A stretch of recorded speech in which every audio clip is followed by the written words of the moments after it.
300 ml இதில் இந்த தென்னை மரத்துக்கு கட்டி வச்சுக்கலாம். சரி, நல்லா புளி இந்த மாதிரி பறிச்சுக்கிட்டு இந்த வேர் எடுத்து உள்ள தண்ணிக்குள்ளே விடணுங்கப்பா.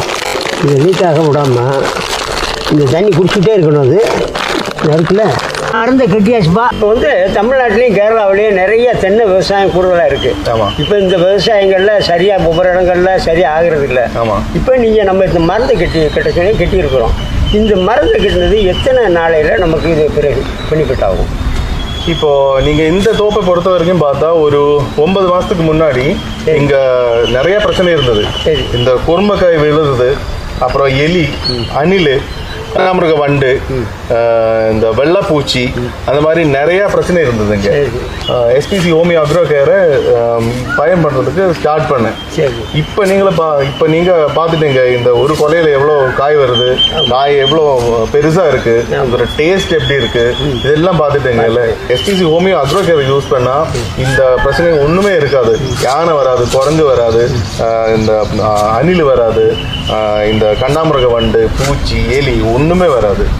அப்ப இதனால இது ஒரு விஷமா? இல்ல, இது ஆக்சுவலா இது பக்கா ஒரு ஹோமியோ மெடிசின். சரி, இது நான் உங்களுக்கு பாருங்க, நான் சாப்பிட்டதுக்காக வேற யாரும் சாப்பிடக்கூடாது.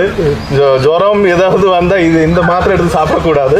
ஓகே, இது நம்ம R&D டிபார்ட்மெண்ட் நிறைய வருஷமா ரிசர்ச் பண்ணி 40 ஹோமியோ மெடிசினோட காம்பினேஷன்ல தயாரிப்பு செய்த ஒரு மெடிசின் இது.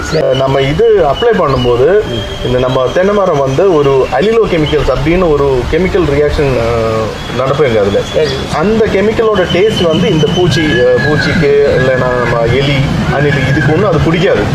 அப்ப இந்த மரத்தை விட்டு, செடியை விட்டு அது ஓடிடும். அப்படிதான் இது நடக்கிறது.